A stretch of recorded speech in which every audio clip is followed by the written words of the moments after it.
The Haunting at Etowah Mounds.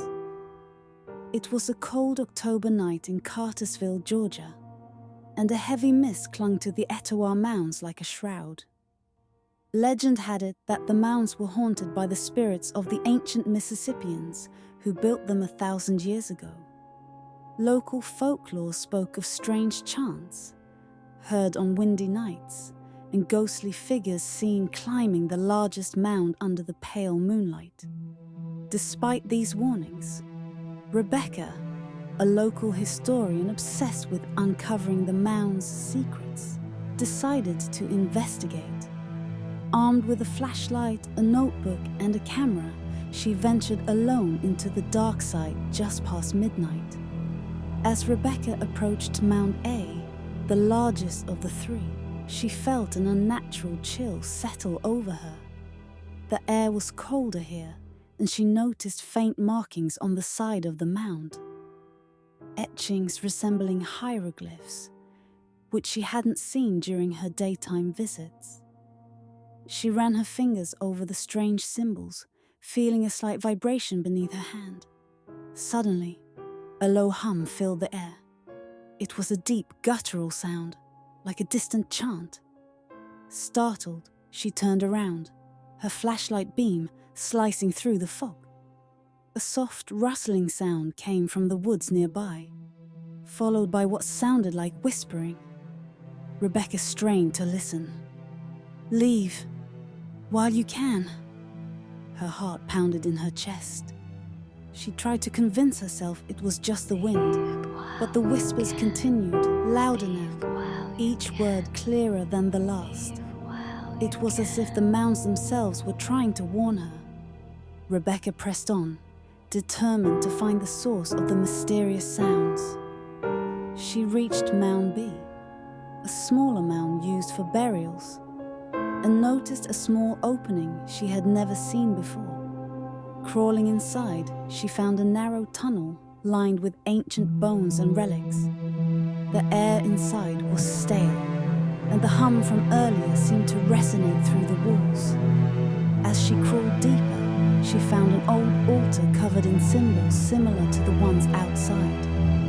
A strange totem stood at the center, its carved eyes staring directly at her. Suddenly, a shrill scream echoed through the tunnel.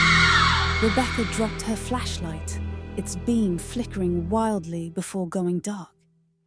Panic surged through her as she scrambled to find the light.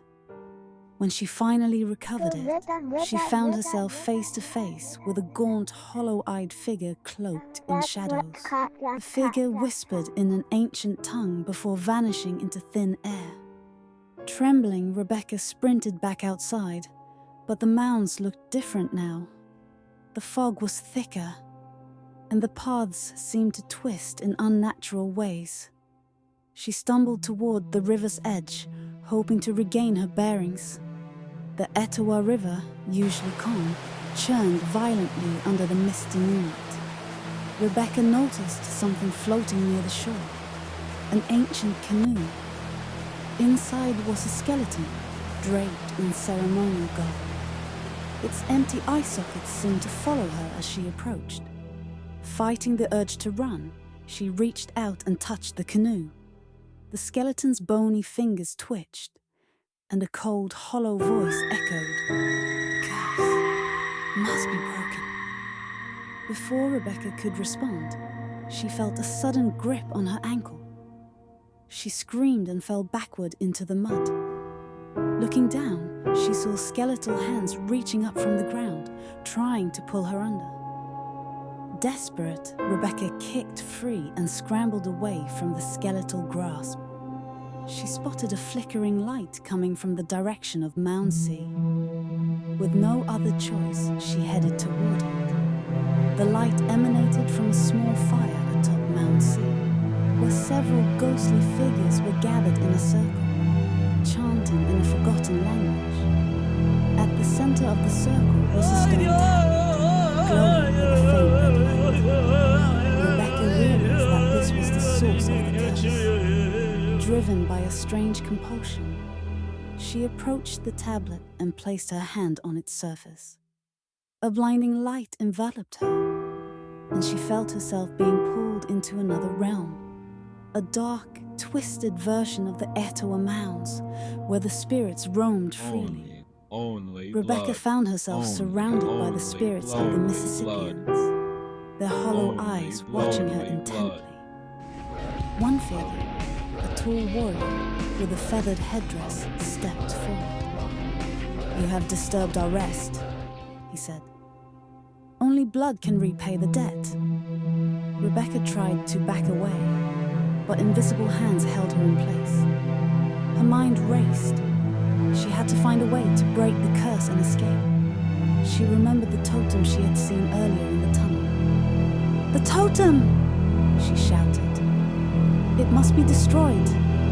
The spirits hesitated, and Rebecca seized the moment. She recited an ancient incantation she had learned during her research, hoping it would work.